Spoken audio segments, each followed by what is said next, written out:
families of graphs. We're starting with the list of parent functions that you'll need to know for this coming chapter, and then we'll talk about transformations of those parent functions. But these are really, really, really important, so you need to have them in your notes, and they may also be helpful to you when you are working on your roller coaster project. So a constant function is a function that is just the same value for all values of x. So f of x equals a for a being any real number. Your domain is all real numbers, or from negative infinity to positive infinity. Your range is just going to be whatever your a value is. A linear function. So our classic linear function is the line y equals x. It goes through the origin. It has a slope of 1. It has a domain of all real numbers and a range of all real numbers. A quadratic function. This is the function f of x equals x squared. And this is going to be, this is going to be our parabola,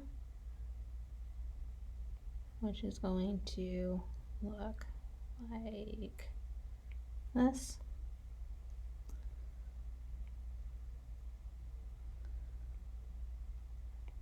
You do not have to make it perfect on your notes, just sketch a graph. The domain, all real numbers. The range, we only have y values on the positive side of the origin, so the range is from 0 to infinity.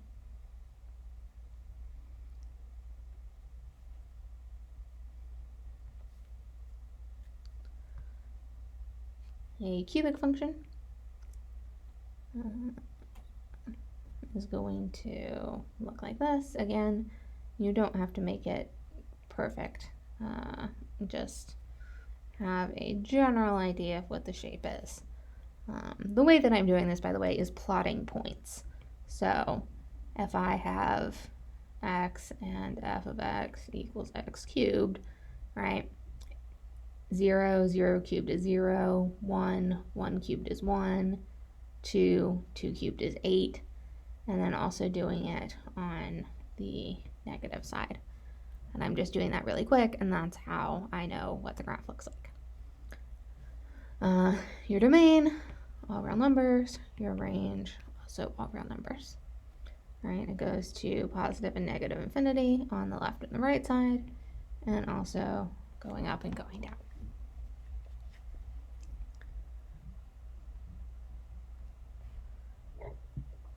Square root function. Square root of 4 is 2. Square root of 9 is 3. It looks like half of a parabola turned on its side, which is not an accident.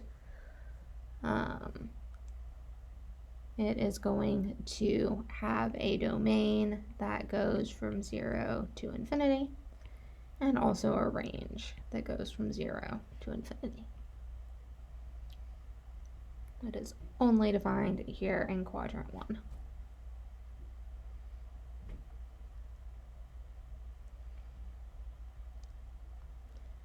Absolute value function looks similar to our linear function on the right-hand side of the graph. On the left-hand side, though, it is mirrored across the y-axis and gives this V shape. Domain, all real numbers. Range, it only has positive y values, so from 0 to infinity.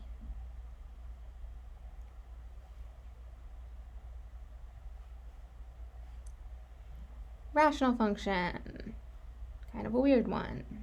it looks like this.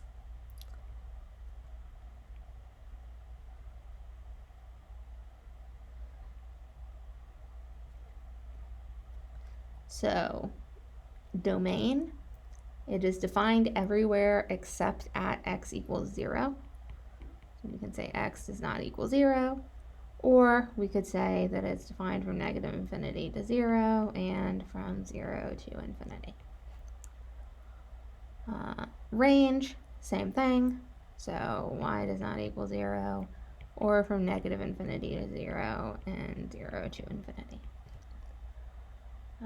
It has a horizontal asymptote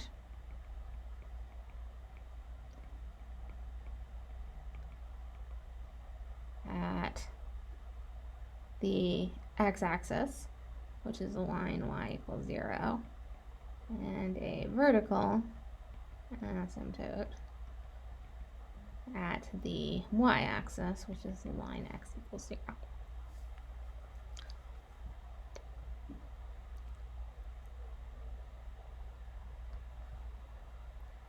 Those are parent functions. Now, what can we do with parent functions? We can transform them. So, our first transformation rule involves shifting functions. So, if I have, for example, x squared plus 3, I'm going to take the graph of x squared and I'm going to shift it up 3. So if you look back on that, I messed up that drawing. If you look back on the parent functions that we just talked about, you can see what the graph of f of x equals f squared looks like. So x squared is going to be like this. And we just take that and we shift that up 3.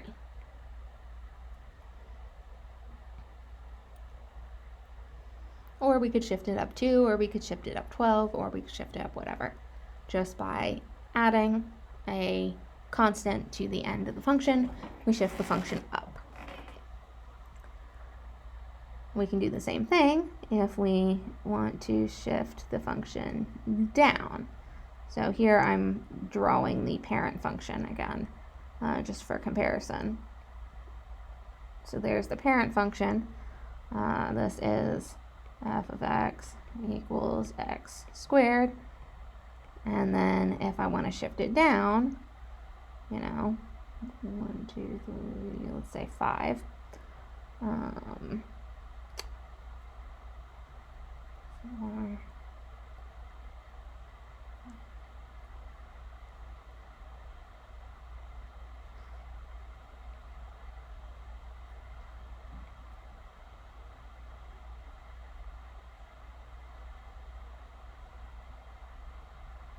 Right, this would be f of x equals x squared minus 5. By subtracting the constant from the end, we shift it down instead of up. And we pretend like Ms. Schumann can draw.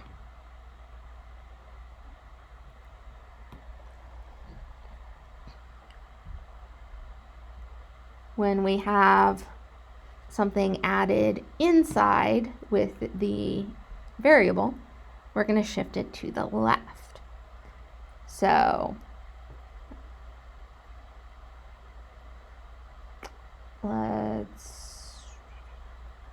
if I do x plus 2 cubed, right, our cubic function looks like this.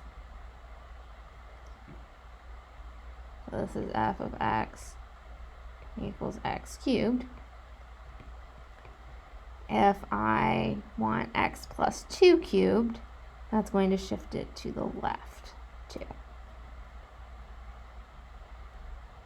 And so every point on the function gets shifted over to the left.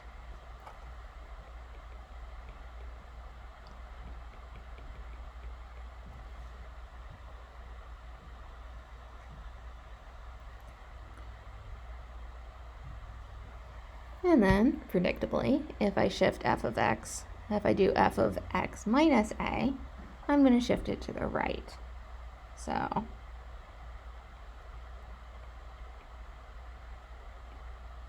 here's my parent function again.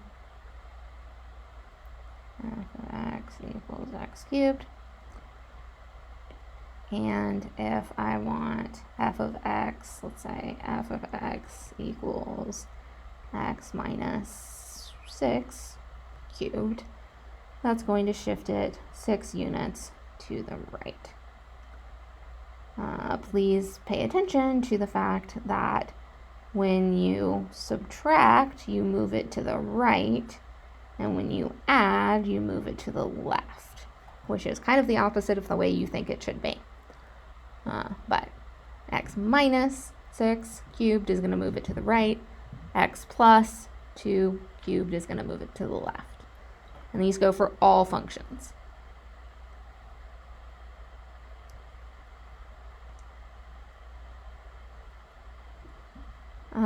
We can also reflect a function. So if I use for my parent function the square root function, because this reflects really nicely. So this is f of x equals the square root of x. If I put a negative outside, so if I say f of x equals the negative square root of x, that is going to reflect it over the x-axis. So now it's upside down.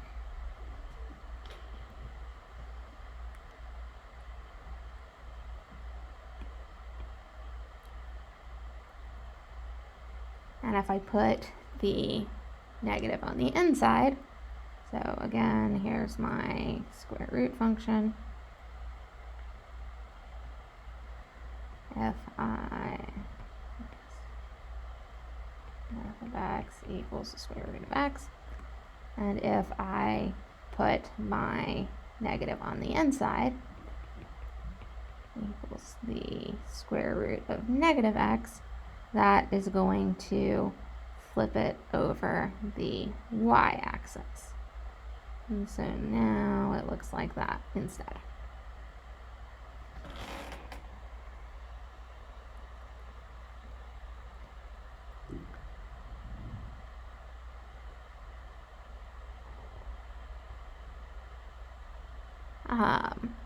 When we multiply a number by, if we multiply a function by a constant, that is a vertical stretch or compression by a factor of whatever our constant is. So if our constant is bigger than 1, that is a vertical stretch. If our constant is a fraction between 0 and 1, that is a vertical compression. So, for instance, here, and I am using a sine function because this shows vertical and horizontal stretches and compressions really well in a way that some other functions don't. We will talk about sine functions more next semester, but for right now, this function here in red is the line f of x equals sine of x. In blue, this is f of x equals 2 sine x. So by adding a 2 out front, we stretch the function. All of the y values double. But notice that the function doesn't stretch sideways. It still has the same zeros. It only stretches up and down. And then this green one is f of x equals 1/2 sine x.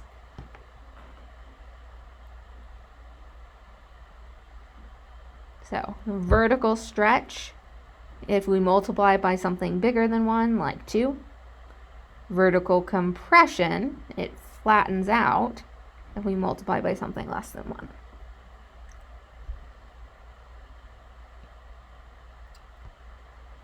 And if we put the constant inside the function, that's going to be a horizontal stretch or compression. And that is going to go the opposite way. It stretches if you put a fraction in there, and it compresses if you put a number bigger than 1 in there. So it's stretched or compressed by a factor of 1 over a. So again, demonstrating using our sine function. The function in red is the sine function. All right, this is f of x equals sine x. The function in blue is compressed by a factor of 1/2. So this is f of x equals sine 2x. So compressed by a factor of 1/2 because of having a 2 inside. And then the one in green is f of x equals sine 1/2 x. And that didn't show up very well. F of x equals sine 1/2 x. And that is stretched by a factor of 2. Because of the 1/2 on the inside. So look at this list of transformations. Your function, so transformations that are outside the function. So, right, we had f of x plus or minus a, negative f of x, and a f of x. So where the transformation is outside the function, that is going to affect the range of the function.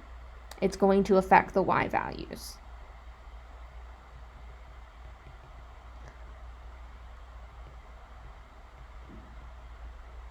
Okay? That's going to affect the y values. Where we have the transformation inside the function, x, that is going to affect the domain, which is the x values.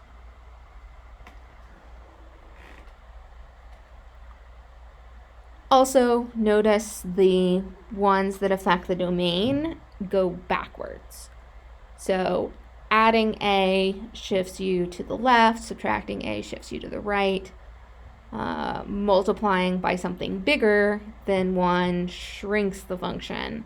Multiply by something less than 1 expands the function or stretches the function when we're talking about horizontally.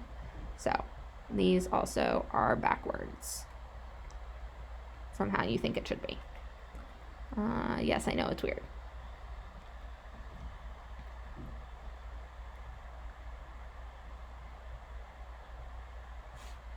Okay, so let's use transformation rules to graph some functions.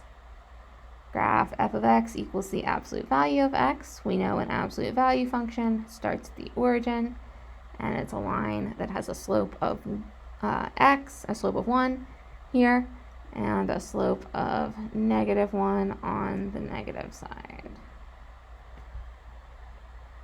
So that is the f of x equals the absolute value of x.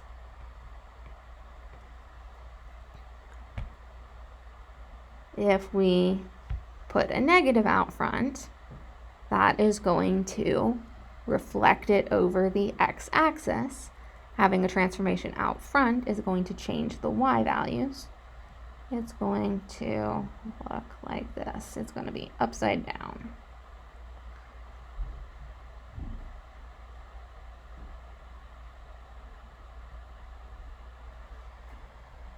Right, and so this is g of x equals negative absolute value of x.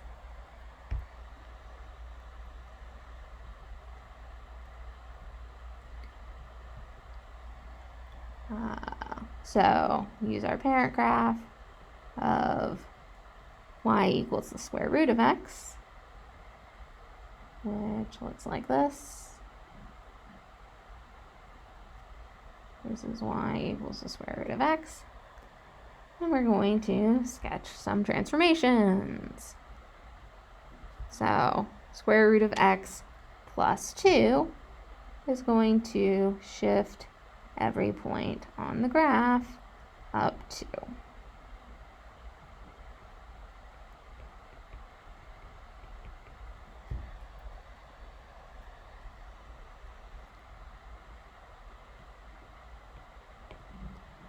Having a minus 4 inside is going to shift us to the right, right? Minus 4 is shifting to the right. So we're going to shift to the right 4.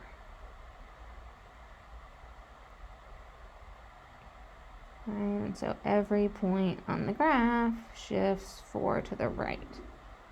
This is y equals the square root of x minus 4.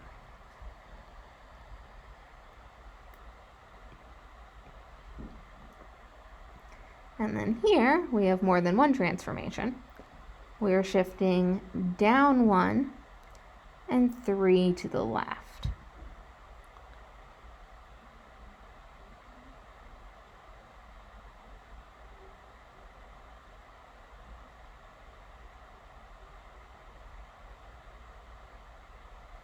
And so our function is going to look like this. And that's the line y equals square root of x plus 3 minus 1. Shift down 1 and 3 to the left.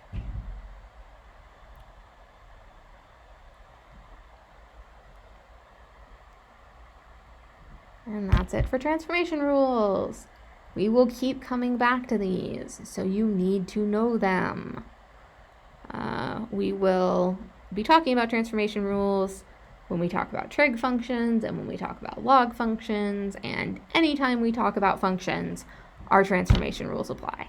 So they're very important and you need to know them. Stay tuned next time for linear and nonlinear inequalities.